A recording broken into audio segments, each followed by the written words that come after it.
Hello and welcome back to the Shaman's Horde on Nyxus Gaming. In a new game for a new set of guides, we are in the Witcher 1 here today, and the first guide we'll be going over is all the signs, how to get them, how to enhance them, the talents associated with them, and so forth. So starting off here in the prologue, the first one that you're going to be able to get your hands on is Aard. You can get it here when you go down under the fortress the first time. There's going to be a wall that you can't get past, so Leo here is going to tell you to come to the Circle of Stones, and once you activate it... Success? We'll see in a minute. I knew it would work. Let's get back before Lambert kills the Frightener himself. You learn the Aard Sign, which basically it's a telekinetic force that sort of acts like a force push from Star Wars. You can clear obstructed pathways throughout the world, or knock back opponents when you use it on them. So you only have one at the moment, but for future, when you get more, you'll use the number keys on the top of your keyboard to cycle through them, and you will right-click in order to use that sign that you have selected. Now that was just a small example. It's useful against enemies because whenever you knock them back, you can knock them over or stun them. And then it's quite possible that you might be able to just get an instant kill on them whenever they are stunned at that. So that is really useful. And the thing you do with it in the world, of course, if you find any obstructive pathways like this, you can just bada bing, bada boom. So I'll be back whenever I can upgrade this baby and show you guys. So unfortunately, the game does not let you actually allocate any points into your talent tree until after you have either beaten the Frightener or beaten Savola. You get to choose one or the other, but you get to this point where you can roam up and come here to the fireplace, and that is where you do your meditation. And unless you are meditating, then you cannot allocate points. Now you may automatically notice I have a bunch of points allocated, don't mind that. I have my ways just to make this guide easier, and I have some leftover ones here. Now, if you're looking into upgrading any of your signs here, you'll notice that a lot of them will require levels of intelligence.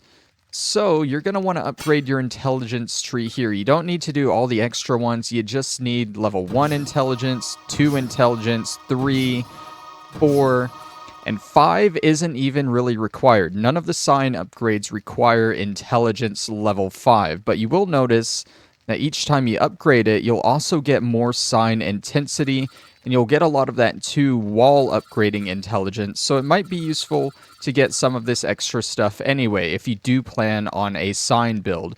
Nonetheless, let's jump into Aard and start going through these. Now, with each major upgrade to Aard, you'll notice that the angle changes, and that is basically the angle that goes out in front of you. It starts off at a 90-degree cone in front of you, and as you upgrade, you get 180 degrees.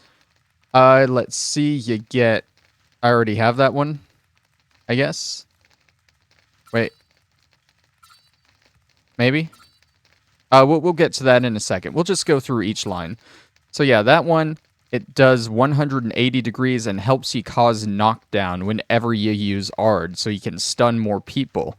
You can get the next one to provide an additional chance of causing stun, because stun and knockdown are technically two different things, but they both work. Moving on to Aard level 2, you got that 90-degree angle, more sign intensity. Everything else in this is the same, and as you get these, that's when the rest of that little branch unlocks. So you can now do Apprentice for an angle of 180 degrees, more sign intensity. You can get a chance of disarming your opponents when you blast them, and more knockdown, of course, gotta love it. Then you can do another upgrade, get more sign intensity, and an angle of 270 degrees. So this is almost going all the way around us now when we blast our Aard, which is really cool. You can also raise the chance of your knockdown when you're using a special attack in the Strong Silver style. That's with a Silver Sword, Strong Silver. That's not really what this guide is about, so I'm going to ignore that, but you might want to get it if you're doing a lot of melee with your build. And then you can increase the chance of stunning as well with Thunder. Moving on, another Aard upgrade, more sign intensity, And you can change the angle to just be 360 degrees all around you. You don't even have to aim your attack at this point. Just get in a group of enemies and just blast that Aard. Knock them all down. Again, you can get critical effects duration increase, and you can lower the cost of casting the sign. If you're using it a lot, you want that added efficiency. And the final upgrades for it, you get sign intensity plus 100%, plus 100% more for getting this and mastering it. And you get Gale, which increases your stun, knockdown, and disarming percentage all at once. So you can imagine when you have all of this compounded together, Aard is going to be pretty freaking overpowered. Now, of course, you aren't going to get it at the beginning of the game like I have. I have cheated a little bit to get these talents. You're going to need to level yourself up a bit. But Aard is definitely a useful addition to any Witcher's arsenal. So let's go ahead and hit that meditation button and get these talents allocated. The next sign on our lovely list is Igni, and the earliest you can learn this is in Chapter 1 when you go into the crypt for Mikkel's quest. It's going to be a little bit down the way, and to the left you'll fight 3 ghouls right here. And forgive me, it is a little dark in here. I didn't feel like popping a cat potion. Honestly, I don't even know if I even have one. I do not. But that doesn't matter because we're going to learn Igni. So Igni is very useful because it is fire. You can use it out in the world to light campfires that might have gone out for the rain or aren't lit for whatever reason. And of course, in combat, if you cycle over to it, for whatever reason, it won't let me use it.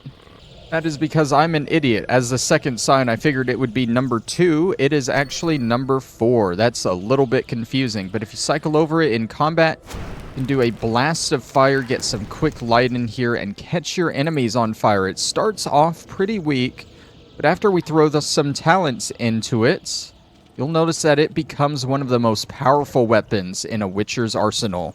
And once again, once you find yourself back at a fireplace with talents to spend, you can look at what you gotta do to level this baby up. So here in the Igni tree, we'll start with the first branch. It starts at a 45-degree angle. Of course, that will get better as time goes on.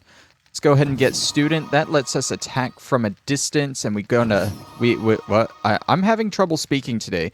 We're gonna boost the damage by 10% with Harm's Way. Let's move on. Let's change that angle to 135 degrees. That is a massive increase there from just the first upgrade. And again, I think with every rank here, you're just gonna increase the distance it goes to. So that's really good. You can boost the damage even more by 20% and have a chance of incinerating your opponents per blast.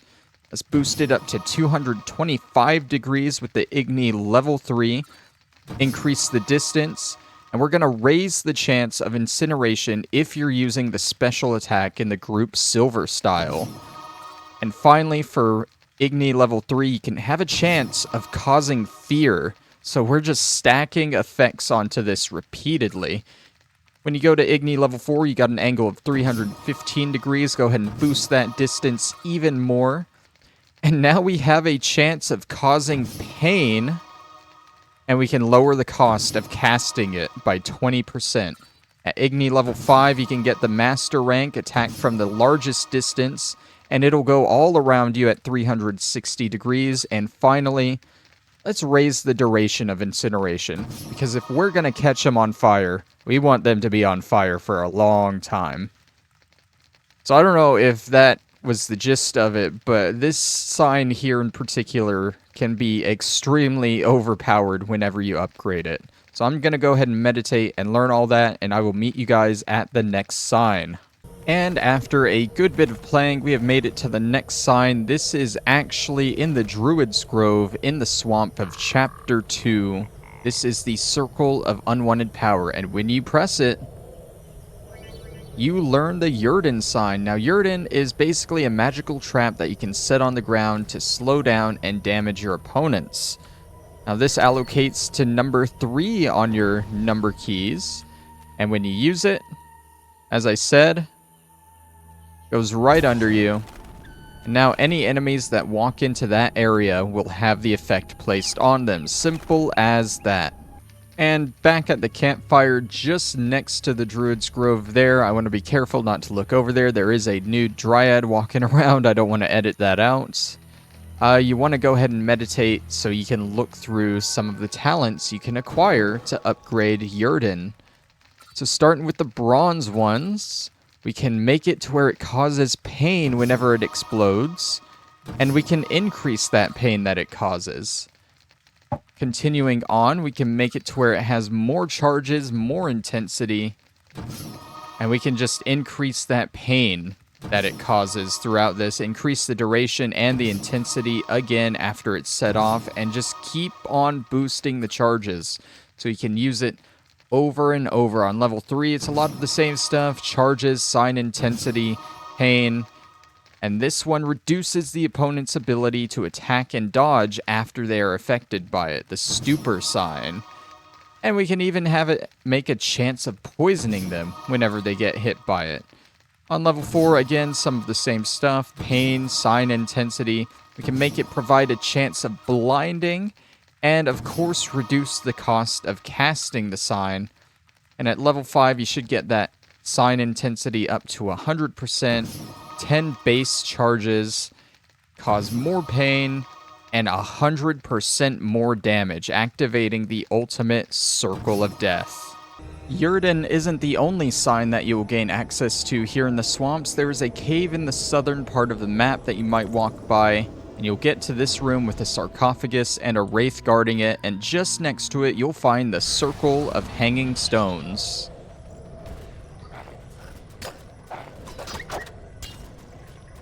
You will find the Circle of Hanging Stones, and when you activate it, you will get the defensive Quen Sign. Now, Quen, if you look at the picture, basically it puts a shield around you that will block all attacks and protect you from damage for a limited time.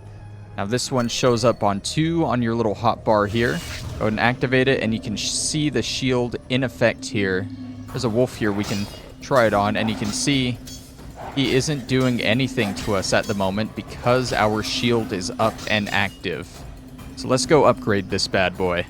Now, there is a fireplace right outside the cave here for me to use, so I'm just letting you know here, this is the area you're looking for in order to learn the Quen Sign. Let's go ahead and meditate and look at these talents we can get. Over on to Quen.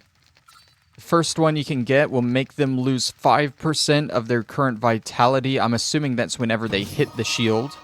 And you can increase the fire resistance of the shield as well, 50%. I'm assuming magical attacks like that, shield doesn't really care about at first, but as you upgrade, it'll get better. You can increase the damage absorption with Quen level 2, make them lose more vitality as they attack, get a kind of thorny effect. Go ahead and throw some acid resistance on there, and increase the duration of your shield. Yes, that's what I meant to say.